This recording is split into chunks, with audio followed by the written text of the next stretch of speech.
Problems हैं तो वो उसमें मैनेजमेंट जो है पिछले कितने सालों से जो हो रही है वो प्रॉपर नहीं। मिसाल के तौर पर हमने एक कुलिया निकाला लोगों को, भाई नॉन फाइलर क्या चीज़ है दुनिया में, तो यहाँ कोई भी नहीं है। Exactly, उसका मतलब है कि लोग जब टैक्स देने से टैक्स जो है ना टैक्स गुजार बनने से अवॉइड करते रहे, तो हमने कहा चले हम एक रास्ता निकालते हैं, हम नॉन फाइलर के ज़रिए हमने उनसे 2 गुना 3 गुना टैक्स वसूल किया, प्रॉपर्टी ट्रांसफ़र में, गाड़ी के रजिस्ट्रेशन में, तमाम तरीके किए, लोगों ने दे दिए, लेकिन टैक्स नेट में लोग नहीं आए।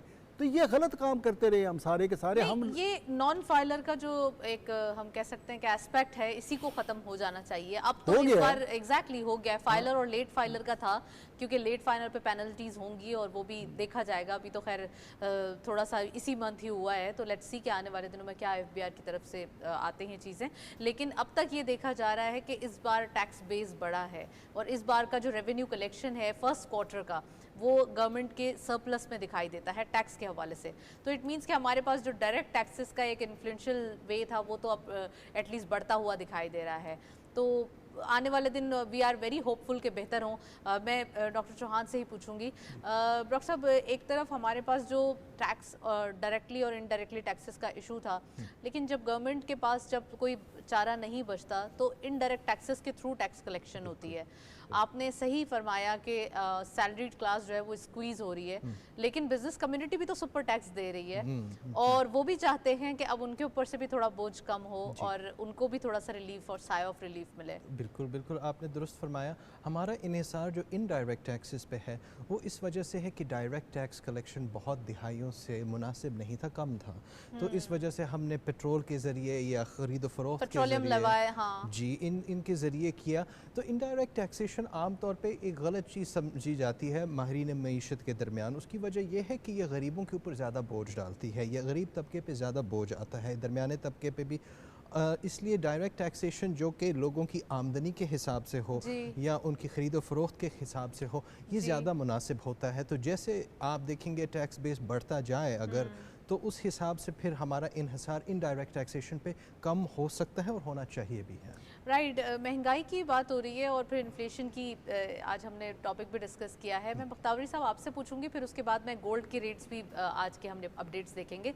तो पहले मुझे ये बताइए कि एक तरफ हमारे पास बड़ा पुराना और दकियानूसी सा हम कह लें, या फिर एक बड़ा ऑथेंटिक वे था कि हम गोल्ड में सेविंग करते थे, तो आजकल कैसा रुझान देखा जाता है सेविंग का पॉइंट ऑफ व्यू?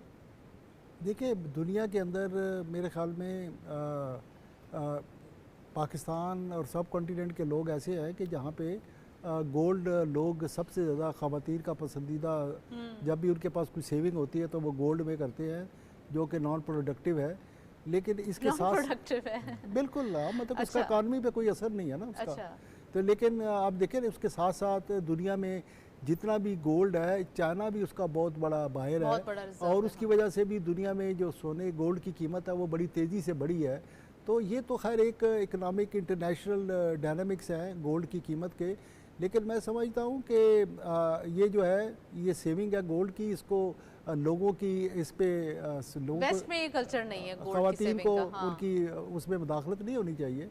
और बहुत से एरियाज़ हैं। देखिए, बात यह है कि टैक्स कलेक्ट करना जो है, मैं समझता हूँ कि ये हमें लोगों को एक, जैसे हम समझते हैं ना कि नमाज पढ़ना, ज़कात देना, हज करना हमारा फ़र्ज़ है, इसी तरह से हमने पूरी कौम के अंदर इस चीज़ को कि स्टेट है, अगर एक पाकिस्तानी है, आप पाकिस्तान आपका है, तो इस पाकिस्तान को चलाने के लिए टैक्स देना जो है ये भी एक इबादत की तरह है।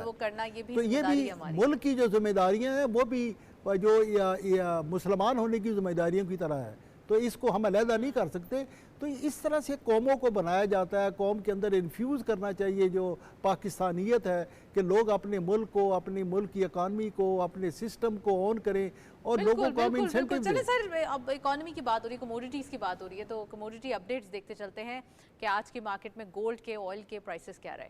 Let's see ji. गोल्ड के पर तोला प्राइस 2,84,500 रुपीज़ आज के दिन के अपडेट लोकल मार्केट में देखे गए प्राइस, जबकि गोल्ड पर 10 ग्राम 2,43,920 रुपीज़ आज की update in the local market. International gold rate पर ऑन्स, ये डॉलर में प्राइस लिखी हुई है, इंटरनेशनल $2,695.94, ऑयल WTI पर बैरल आज के दिन थोड़ा सा एक अपग्रेड होता हुआ या हायर साइड पे थोड़ा सा जाते हुए दिखाई दे रहा है 71.44, जबकि ऑयल ब्रेंट क्रूड पर बैरल 74.67 डॉलर देखे गए हैं। इंटरनेशनली ऑयल प्राइसेस का बढ़ना थोड़ा सा हम कह सकते हैं कि इन्फ्लेशन को पुश करेगा। अगेन वही सवाल आ जाता है डॉक्टर साहब कि इन्फ्लेशन पुश होगी तो हमारे लिए इश्यूज बढ़ेंगे। तो क्या लगता है ऑयल प्राइसेस कहाँ जाते हुए दिखाई दे रहे हैं?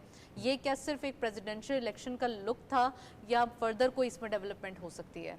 जी, आपने ये बहुत अहम सवाल एक मौजू छेड़ा है, ऑयल का भी और गोल्ड का, यानी कमोडिटीज़ का भी। गोल्ड जो है दर हकीकत इसमें तो ऑयल के साथ साथ एक दो कहानियाँ साथ साथ बैक वक्त चल रही हैं। एक ये चल रही है कि दुनिया की मईशत बेहतर होती जा रही है, इस वजह से स्टॉक मार्केट को फ़रोग़ दिया जा रहा है। लेकिन वो जो एक रिसेशन का सेशन था वो ख़त्म हो गया, ख़त्म होता है, बिल्कुल आपने दुरुस्त फरमाया। इसके साथ साथ लोगों को ये भी डर है कि खुदा न खास्ता अगर कोई तीसरी जंग अजीम शुरू हो जाती है, कोई बहुत बड़े धमाके होते हैं, कोई तशद्दुद शुरू हो जाता है, जो कि गॉड फॉरबिड, खुदा न खास्ता, जो कि मशरक़ वस्ती की जो अभी हालात हैं उससे कई गुना ज़्यादा अगर ख़राब हो, उस वजह से लोग ना सिर्फ पाकिस्तान में बल्कि दूसरी जगहों पर भी इस, लेकिन ऐसा तो नहीं है ना अभी, तो ना करे, अल्लाह ना करे। लेकिन इसमें हम अच्छी बातें करते हैं, जब इतना अच्छा मार्केट के इतने अच्छे नंबर्स हैं तो क्यों हम बुरी बातों को बात करें? बिल्कुल। लेकिन अगर आप ये मंतकी पहलू देखना चाहें कि गोल्ड में क्यों जा रहे हैं लोग, रस्म और रवाज के अलावा, वो ये वजह है कि लोग हर जगह थोड़ा सा कुछ इस्तेहकाम की ढूंढ में, नफ्सियाती इस्तेहकाम की ढूंढ की तलाश में गोल्ड पे ज़्यादा इन्हिसार वो एक सेफ हेवन समझते हैं कि आप गोल्ड में इन्वेस्टमेंट कर लें, ये आपका एक अमाउंट है और ये आपसे इससे एंट्री और एग्जिट ईजी है। अच्छा, दूसरा ऑयल के हवाले से बात की तो ऑयल कैसा लगता है आपको? क्या अपवर्ड डायरेक्शन है या अभी ये थोड़ा सा हो जाएगा स्टेगनेंट होने लगा है मेरे हिसाब से? उसकी वजह ये है कि सप्लाई बढ़ रही है दुनिया में। अब नए ममालिक आ रहे हैं, गयाना जैसे, जिन्होंने बहुत ज़्यादा पैसा कमाना शुरू कर दिया क्योंकि जो उन्होंने 5 साल पहले सरमाया डाला था अब वो निकाल रहे हैं तेल, तो ग्लोबल सप्लाई भी बढ़ रही है। उसके अलावा जो रिक्वायरमेंटें थी वो अब कम होती जा रही हैं। सप्लाई शॉक्स जो हैं, रूस और यूक्रेन की जंग या ये रेड सी की जो सप्लाईज़ हैं, इन सब में जो है अब थोड़ा सा ज़्यादा इस्तेहकाम आ रहा है। इस वजह से ऑयल जो है वो अब चलें, वी आर सेफ कि अब ऑयल प्राइसेस नीचे जाएंगे। दिस इज जस्ट ओवरव्यू के प्रेसिडेंशियल इलेक्शन के बाद थोड़ा सा हम कह सकते हैं वो एक हाइप क्रिएट हो गई, अदरवाइज ऑयल प्राइसेस का जो एक रुझान है वो डाउनवर्ड ही होगा। मैं बख्तावरी साहब आपसे पूछूंगी कि अभी जब हम बात ही कर रहे थे ऑयल और इन्फ्लेशन के हवाले से, गोल्ड के अंदर सेविंग करना यकीनन एशियन, आपने जो आपने जिक्र किया बिल्कुल सही बात है, लेकिन इंटरनेशनल भी रिजर्व्स बढ़ाने के लिए ये समझा जाता है। पाकिस्तान के अंदर आपने लैंड के पॉइंट ऑफ व्यू को, real estate point of view को भी टच किया, तो मैं उसको भी फर्दर डिस्कस करना चाहती हूँ कि ये टैक्स या मनी पार्क करने के लिए, टैक्स से बचने के लिए थोड़ा सा ये एक इकदाम था जिसको गवर्नमेंट ने इस बार और लास्ट टाइम जो बजट दिया उसमें थोड़ा मॉडिफाई कर दिया कि अब ये जो टैक्स की चोरी है या टैक्स ना देना, मनी पार्क कर देना खामोशी से, ऐसा नहीं होगा। आपको नहीं लगता किसी का घर बनाना सबका ख्वाब होता है? अगर किसी का एक घर है तो ठीक है, वेरी राइट, लेकिन अगर किसी के पास 10 लैंड्स हैं और वो अनयूज्ड हैं, पार्क्ड हैं, तो वो तो फिर आपके मुल्क की जो इकोनॉमी है उसको बर्डन दे रहे हैं ना। ये बात आपकी वजह है, लेकिन तेल की बात पे मैं एक बात आपको, एक जुमला बोल देता हूँ। मेरा अपना ये अंदाज़ा है कि अगले एक हफ्ते के अंदर ट्रंप प्यूटन को फ़ोन करेगा या प्यूटन उसको मुबारकबाद देगा। इस एक टेलीफोन कॉल के नतीजे में ऑयल की प्राइस जो है ना वो नीचे गिरेगी और उसके नतीजे में जो स्टॉक एक्सचेंज है दुनिया का वो भी ऊपर जाएगा और दुनिया के अंदर एक पीस की फ़ज़ा जो है, एक बिज़नेस फ्रेंडली इन्वायरमेंट जो है इंटरनेशनली वो ग्रो करेगी। तो एक तो मैं तेल के हवाले से ये, और मुझे बड़ी उम्मीद है कि ये एक हफ़्ते के अंदर अंदर ये कॉल जो है, ये राब्ता दोनों के दरमियान हो जाएगा और उसके नतीजे में यूक्रेन वार जो है वो उसका भी कोई ना कोई सिलसिला जो है वो किसी न किसी इख्तिताम की तरफ जाएगा, क्योंकि रूस भी थक चुका है और यूक्रेन भी थक चुका है। लेकिन जो मिडल मैन है, जो दूसरी बीच की कुव्वतें हैं, वो नहीं चाहती कि ये मसला ख़त्म हो। तो एक कॉल करने की ज़रूरत है दोनों हेड ऑफ स्टेट के दरमियान, अमेरिका और रूस के दरमियान, और वो मेरे ख्याल में अगर हो जाती है तो पूरी दुनिया के लिए एक बहुत अच्छी खबर होगी। बिल्कुल, मैं यकीनन आपको यहाँ पे पॉज करूँगी। हमारे पास करेंसी अपडेट्स भी मौजूद है, तो हम चाहते हैं करेंसी अपडेट्स आप तक पहुँचाएं। हमारी स्क्रीन पर आप देख रहे हैं तमाम इंटरनेशनल करेंसीज और GCC अपडेट्स आपके सामने हैं।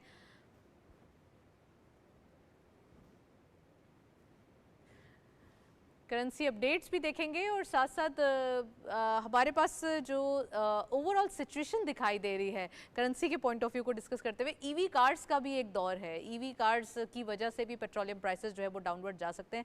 मैं डॉक्टर चौहान से पूछूंगी, डॉक्टर साहब क्या ईवी कार्स का सिलसिला है, पाकिस्तान में भी आ रही हैं, उनकी न्यू एक इंडस्ट्रीज लग रही हैं, स्टेशंस लग रहे हैं, और बिल्कुल अब ये अभी की डेवलपमेंट है इसी मंथ की, कैसा लगता है ईवी कार्स के हवाले से? बिल्कुल, जिस हिसाब से हमने सप्लाई की बात की कि अब सप्लाई बढ़ती जा रही है ऑयल की, उसके साथ साथ डिमांड में भी जो है अब थोड़ी सी कमी इस वजह से आ रही है, of electrification of cars, of vehicles, transport की वजह से। साथ में ये सोलराइजेशन भी जो लोग घरों में कर रहे हैं तो इनका इन्हिसार हमारी ग्रिड पे कम हो रहा है। ये हर जगह हो रहा है, ऑस्ट्रेलिया में भी हो रहा है जहाँ पे धूप बहुत है। तो आप देख सकते हैं कि इस वजह से डिमांड पे भी कमी आ रही है ऑयल की, और सप्लाई में भी बढ़ती आ रही है, और ये इस पर असरअंदाज ज़रूर होगी ऑयल प्राइस पे, हमारे फ़ायदे में ही होगी, क्योंकि हम एक ऑयल इंपोर्टिंग कंट्री हैं। तो हमें जब चूँकि इस पर इतना इन्हिसार करना भी नहीं चाहिए ऑयल पे, जितना हम इससे दूर हों किसी भी वजह से, ट्रांसपोर्ट को आपने सस्टेनेबल बना दिया या रेजिडेंशियल कंजम्पशन बेहतर कर दी, ये आपके फ़ायदे में ही होगा। राइट बख्तावरी साहब, बड़ी पॉजिटिव न्यूज़ हैं जो हमारे फ़ायदे में। आपने इंट्रोडक्शन में अपने IPPs का या पावर टैरिफ का जिक्र किया था, तो वो मसला जो अनटच्ड या अनटैप्ड था अब वो भी सॉर्ट आउट होते हुए दिखाई दे रहा है। एटलीस्ट आइस तो ब्रेक हुई, एटलीस्ट उसके ऊपर निगोशिएशन स्टार्ट हुई, निगोशिएट होना स्टार्ट हुआ। तो कैसा लगता है आपको कि IPPs तकरीबन 15 IPPs से जो है वो बातचीत हो चुकी है, कुछ यूनिट्स पे भी फ़र्क आ रहा है, और इंडस्ट्रियल टैरिफ जो है वो कब किया जा सकता है?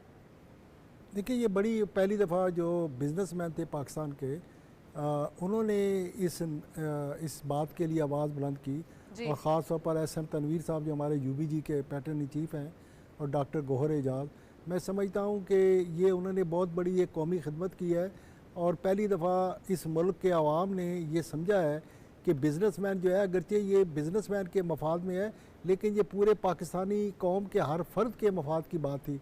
और इसकी वजह से मैं समझता हूँ कि चीज़ें बड़ी, पहले तो इस पे बात करने ही पॉसिबल नहीं थी। लोग कहते थे ये अनटचेबल है, इनके बारे में बात ना करें, ये तो फॉरेन गारंटीज हैं, ये है वो है।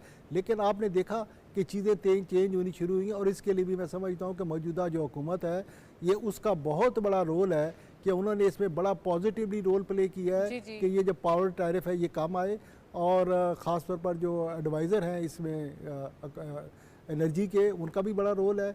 और जिन जिन IPPs ने वॉलंटरीली इस पे अपने आप को सरेंडर किया है, अपनी कीमतें कम कर रहे हैं, और ये मुल्क के मफाद में चीज़ें हैं। और मैं समझता हूँ कि ये बड़ी तेज़ी से चीज़ें सारी आइंदा 2-3 महीने में सेटल होंगी, और हमारी जो बिजली का जो टैरिफ है उसके लिए अगर मैं ये बात कर दूँ कि हमें अपनी एक्सपोर्ट बढ़ानी है, और उसके लिए हमें अपनी जो इलेक्ट्रिसिटी की प्राइस है उसको अपने जो कम्पिटिटिव कंट्री है रीजन के अंदर, इंडिया है, बांग्लादेश है, चाइना है, एटलीस्ट बिजली का टैरिफ जो है जब तक हम उनके लेवल पर नहीं लाते हैं, 9 सेंट पर नहीं लाएंगे, तो हमारा ये ख्वाब जो है ये ख्वाब ही रहेगा कि पाकिस्तान की एक्सपोर्ट एक वक्त में आके $100 अरब तक जाएगी। तो उस ख्वाब को साहब 9 सेंट्स का आपने जिक्र किया, यहाँ पे हमारे पास GSP प्लस स्टेटस भी है, वो हम एंजॉय कर रहे हैं। एंजॉय तो नहीं कर रहे, एटलीस्ट हम उसको मिलाकर शायद उनसे compete कर पाते हैं। अदरवाइज़ अगर हमें टैरिफ आइडियल हो जाए हमारे लिए, तो GSP प्लस स्टेटस हमारे लिए बहुत ज़्यादा एक पॉजिटिव रोल प्ले कर सकता है। तो आपको नहीं लगता कि हम अभी उसे एंजॉय नहीं कर पा रहे, लेकिन एटलीस्ट हम compete करके सब मोर और लेस वहीं बराबर आ जाते हैं? देखिए, वो GSP प्लस जो है ना, उसका एक बेनिफिट डेफिनेटली हमें हासिल है, और हमारी जो मार्केट एक्सेस है वो टैरिफ के बगैर है, लेकिन उनकी जो कंडीशनैलिटी है, मतलब कि हर रोज़ आए दिन उनकी कंडीशनैलिटी पहले भी हैं, ह्यूमन राइट्स है, क्या क्या है। और अभी जो है ना एनवायरनमेंट के हवाले से भी जो लेटेस्ट यूरोपियन यूनियन के जो डेलीगेशन पाकिस्तान में आ रहे हैं, वो पाकिस्तान की एक्सपोर्ट को ये जो मौसमियाती तब्दीलियाँ हैं इसके साथ भी कनेक्ट कर रहे हैं। और एनवायरनमेंट में जब तक हम, अभी हुकूमत ने रिसेंटली ये जो एनवायरनमेंट है इसको भी बुनियादी इंसानी हकूक़ में शामिल किया है, ये एक बहुत बड़ा डिसीजन है। और इसके नतीजे में देखें, ये एक तरफ से दो धारी तलवार है कि ये जो इंडस्ट्रियलाइजेशन का प्रोसेस जो है, जो CPEC के बाद बड़ी तेज़ी, एक फ़ेज़ हमने इंफ्रास्ट्रक्चर का कंप्लीट कर लिया, एनर्जी का इंफ्रास्ट्रक्चर का, अगला फेज़ हमारा था इंडस्ट्रियलाइजेशन का, और वो होगा सर, और उस इंडस्ट्रियलाइजेशन के देखिए आज मीडिया के अंदर ये किसी मीडिया चैनल ने ये बातें चलाई हैं कि चलिए फैसलाबाद के अंदर देखिए इंडस्ट्री। हम नेगेटिव बात आज नहीं करेंगे बिल्कुल भी, क्योंकि हमारे मूड्स बहुत अच्छे हैं। एक तो वीकेंड और दूसरा ये जो हमारे पास मार्केट की सेलिब्रेशन है ये बहुत ज़्यादा है। सो अगर कोई मीडिया नेगेटिव फैला रहा है तो इसमें हमारा कोई कसूर नहीं है। हम अपने हिसाब से एक पॉजिटिव मैसेज, एक पॉजिटिव रोल प्ले करेंगे जो इकोनॉमी की बेटरमेंट में शामिल होगा। मैं लास्ट कॉमेंट चाहती हूँ डॉक्टर चौहान आपसे कि ओवरऑल इकोनॉमी को अगर हम कहें कि एक जुमले में बताएं तो क्या डायरेक्शन दिखाई देती है? बेहतरी की राह पे गामजन है।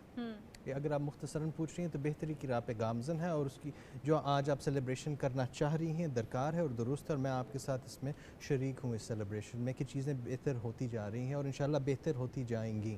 बिल्कुल बेहतर होती जाएंगी। डॉक्टर चौहान आपका बहुत बहुत शुक्रिया, आज आप तशरीफ़ लाए। बख्तावरी साहब आप भी यहाँ पर तशरीफ़ लाए, आपका बहुत बहुत शुक्रिया।